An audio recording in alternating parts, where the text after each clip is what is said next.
اگر تشیع کے نام پر نصیریت شرک و کفر پھیلا رہی ہے تو شیعہ علماء کا امتحان ہے، شیعہ علماء کا ٹیسٹ ہو رہا ہے. یہ اگر نہیں اس کو کنٹرول کر سکتے تو ناکام ہے، یہ ناکامی ان کی شمار ہوگی. اور ناسبیت کو اگر اہل سنت کنٹرول نہیں کر سکتے، چونکہ ناسبیت سنی نام استعمال کرتے ہیں، جبکہ ناسبی سنی مسلمان ہیں، ناسبی مسلمان نہیں ہیں. شیعہ مسلمان ہیں، نصیری مسلمان نہیں ہیں. یہ دونوں غیر مسلم، یہ مسلمانوں کے دو فرقوں کا نام استعمال کر کے اور ایک بغض اہل بیت پھیلا رہا ہے اور ایک شرک و کفر پھیلا رہا ہے. اور یہ علماء مسلکی تعصب میں شکار ہو کر ان کو سپورٹ کرنے کی، اور ان کو جب بھی کوئی ایسا اجتماع کرتے ہو جس میں نصیریت کو یہ شائبہ نظر آتا ہے کہ ہماری پشت پہ تو اتنے علماء بیٹھے ہیں، ہمارا ساتھ دینے والے تو اتنے امامے والے بیٹھے ہوئے ہیں، تو نصیریت ختم ہوگی. جب ناسبیت کو پتہ چل جاتا ہے کہ اتنے مدرسے اور اتنے علماء اور اتنے مفتی ہمارے پیچھے کھڑے ہیں تو ناسبیت کا خوف ختم ہو جاتا ہے. ناسبیت کو شیعہ کنٹرول کریں اور نصیریت کو سنی، یہ جنگ ہے. اور اسی کے لیے میدان ہموار کیا جا رہا ہے کہ ناسبی اہل بیت کا بغض اظہار کریں اور شیعہ ریئیکشن دکھائیں، یہی تو جنگ ہے.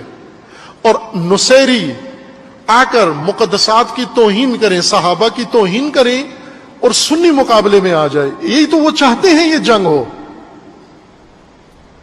اس لیے ہر طبقے کا اپنا امتحان ہے. شیعہ علماء کا امتحان ہے یہ، سنی علماء کا بھی امتحان ہے یہ. اور اس میں یہ نہ کہیں کہ یہ وقت بھی گزر جائے گا اور ہم خاموش رہے، دبے لفظوں میں حمایت کریں، کھل کے حمایت کریں. بھلے آپ اپنے مسلک میں ممکن ہے کوئی عالم نصیریت میں مشرکوں کے گروہ میں تعریف کی جائے اس کی، اس اتنی سی بات پہ جب یزید کے دربار میں سنیں، ناسبیت کے حامی اور نصیریت کے حامی سنیں، یہ جب یزید کے دربار میں اہل بیت کو حاضر کیا گیا اسیر کر کے، امام سجاد علیہ الصلوۃ والسلام وہاں موجود ہے زنجیر میں، جناب زینب اولیاء ثانیہ زہرا اور خاندان رسول سارا موجود ہے وہاں پر، اور یزید نشے میں مست. اس نے یہاں پر درباری خطیب، درباری عالم، تنخواہ خار اس نے کھڑا کیا، وہ ممبر پہ چڑھا اور ممبر پہ چڑھ کر اس نے خطبہ پڑھا. امام سجاد علیہ السلام زنجیر میں قیدی کی حیثیت سے کھڑے ہوئے ہیں، اہل بیت کھڑے ہوئے ہیں، یزید اپنے درباریوں سمیت بیٹھا ہوا ہے نشے میں مست. اور درباری خطیب کو یزید نے حکم دیا، چونکہ پہلے یزید نے شعر پڑھے، ان کا جواب بی بی زینب نے دیا، ثانیہ زہرا نے دیا، اور یزید کو اس کے دربار میں رسوا کیا. جب رسوائی اس نے دیکھی اپنی کہ میں تو رسوا ہو گیا ہوں، اس نے تلافی کے لیے، دربار کے ماحول کو بدلنے کے لیے جو بی بی کے خطبے سے پیدا ہو گیا تھا، اپنے درباریوں میں جب وہ خبیث رسوا ہوا تو اس نے اپنے سے زیادہ خبیث ایک خطیب کو، درباری کو حکم دیا کہ تو چڑھ ممبر پر اور اب تو خطبہ دے. چونکہ وہ پڑھا ہوا تھا، عالم تھا، خطیب تھا، خطابت و فصاحت و بلاغت جانتا تھا، لہذا وہ اگر ایک شعلہ بیانی کرے گا جب تو یزید کے تعریفیں کرے گا اور اہل بیت کے خلاف بولے گا تو پھر یزید کو تھوڑی سی تسلی ہو جائے گی کہ اب ماحول بہتر ہو گیا ہے. اس نے اس مقصد کے لیے درباری خطیب کو حکم دیا کہ تو چڑھ. جب وہ ممبر پہ آیا اور آ کر اس نے خطبہ پڑھا، خطبے کے یہ اس کے الفاظ تھے کہ حمد ہے اللہ کی، اس خدا کی حمد ہے جس نے یزید کو عزت دی ہے اور جس نے یزید کے دشمنوں کو، مخالفوں کو ذلیل کیا ہے. یہ اس خطیب نے دربار میں خطبے میں یہ لفظ پڑھا تو اسی وقت امام سجاد جو قید میں ہیں، زنجیروں میں ہیں، طوق میں ہیں اور خستہ ہیں اور تازیانے کھائے ہوئے ہیں اور غمدیدہ ہیں، سوگوار ہیں، اتنے جنازے کربلا میں اپنے بابا کے، بھیا کے اور اصحاب کے چھوڑ کر آئے ہیں۔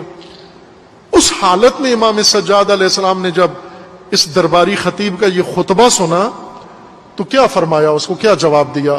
وہی آج کے ناسبیت کے حامی علماء اور نصیریت کے حامی علماء وہ یہ خطبہ سنے، وہ جملہ سنے امام سجاد کا۔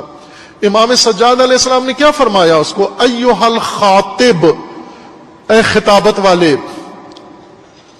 اے خطابت کے نام پر خطبہ دینے والے، تو نے مخلوق کی رضا کے لیے خالق کو ناراض کر لیا ہے، تو نے اپنے اللہ کو ناراض کر لیا ہے۔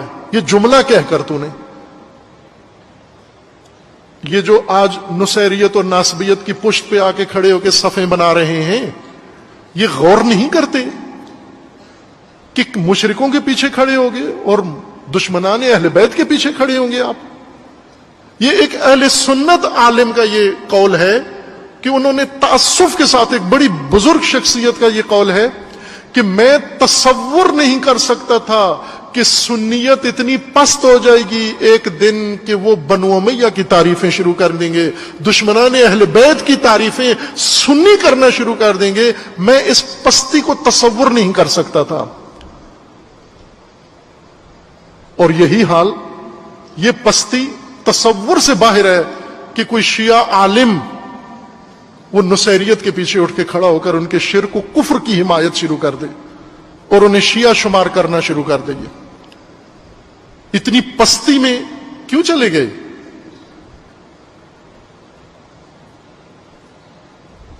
علماء کا امتحان ہے، اس امتحان میں علماء نے عالمانہ کردار ادا کرنا ہے جو قرآن نے ان کے لیے مقرر کیا ہے۔ انما یخشی اللہ من عبادہ العلماء، اللہ سے خشیت رکھنے والے، اللہ کی پرواہ کرنے والے فقط علماء ہیں۔ اور اللہ تعالیٰ نے علماء کو کہا ہے لا تخشوہم واخشونی، لا تخشوا الناس، لوگوں کی پرواہ مت کرو، میری پرواہ کرو، میرا خیال رکھو، دھیان میری طرف ہو۔ یہ فتنہ یہاں پہ ختم ہو سکتا ہے اگر نصیریت کی پشت سے کچھ لوگ ہٹ جائیں اور ناسبیت کی پشت باندھ اسی پشت سے ہٹ جائیں۔ یہ فتنہ یہاں مر جائے گا، ختم ہو جائے گا، نابود ہو جائے گا۔ لیکن یہ لوگ جو مسلکی تعصب کی وجہ سے ان کی حمایت میں کھڑے ہو جاتے ہیں، یہ در حقیقت ان فتنہ گروں سے بھی برا کام کر رہے ہیں۔ مجرموں کا ساتھ دینا اور مجرمین کے حمایت میں بولنا یہ غلط ہے۔ عزیزان، یہ بیمار طبقہ ہے۔